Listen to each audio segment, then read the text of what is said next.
Hello, good morning again. It's Wednesday, around 9:30 in the morning, July 10, 2024. Okay. Mayroon ako ritong ipaglilingkod sa inyo 9 peaceful ways to achieve meditation and inner happiness. Pagkaroon ka ng kasayahan, kaligayahan sa kalooban mo. Mayroon dito 9. Ulitin ko 9 peaceful ways to achieve meditation and inner happiness. Alam nyo ba, pagkatapos natin mag-meditate, we are feeling wonderful. We are feeling rejuvenated and happy. Di po ba? Number 1, this is according to my research with Moira Hutchison. Number 1 is make the time. Halimbawa, nag-iisa ka o sumasamba ka, o di ba? Make the time. So number 2, find a quiet place. Find a quiet place. Hanapin mo yung matahimik na lugar. Di ba pag sumasamba ka, pinakamatahimik yan sa loob, pero mayroong organ para mag-awitan. Number 3 is find a comfortable position. Hindi mo na kailangan umisquat pa. Umupo ka lang ng matuwid. And number 4 is relax. Importante sa meditation yung relax ka. Then number 5 is focus on your breath. Focus ka sa hininga mo. And number 6 is continue to maintain focus on your breath. Yung napapakinggan mo ba yung hininga mo? Paghinga. And number 7 is apply the same idea to your daily life. Di ba? Kasi doon sa meditation, it is your time to give gratitude to God, to forgive to our fellow human being, to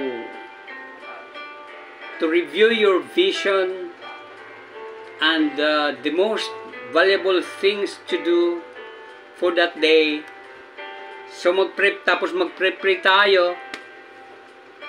Yung nakakataas sa atin, panalanginan natin sa mga bagay na hindi natin kaya na i-achieve. Then number 7 is apply the same idea to your daily life. And number 8 is enjoy the benefits. Enjoy mo yung mga benefits.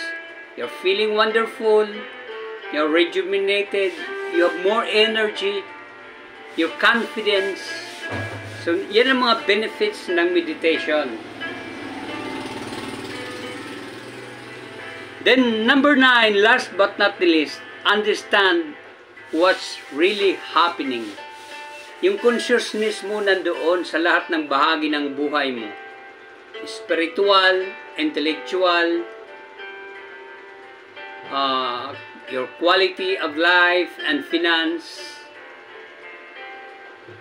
Yan. At iba't iba pang bahagi ng buhay mo. We have to understand what's really happening.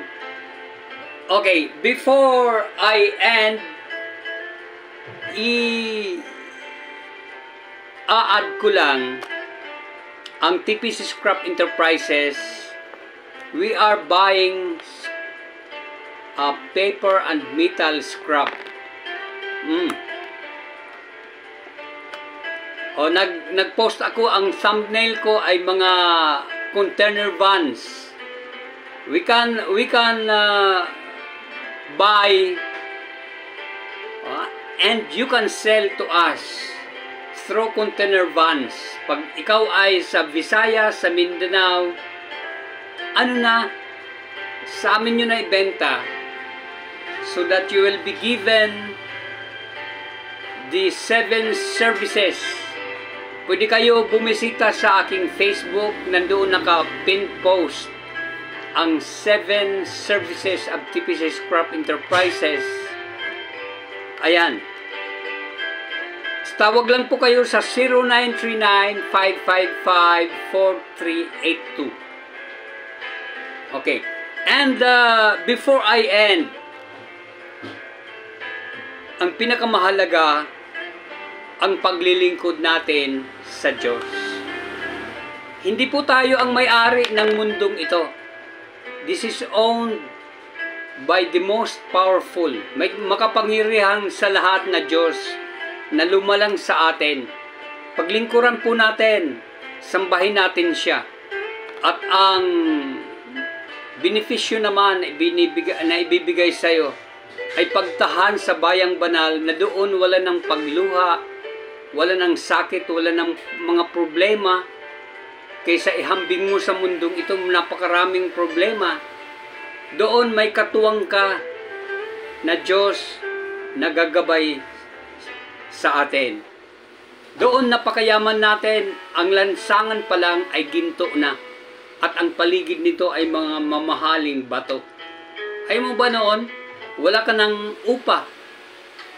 Oh. If you don't believe, magmasid ka sa kapaligiran mo.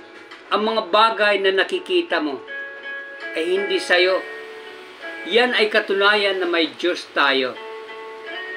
So, that's all for today, ladies and gentlemen.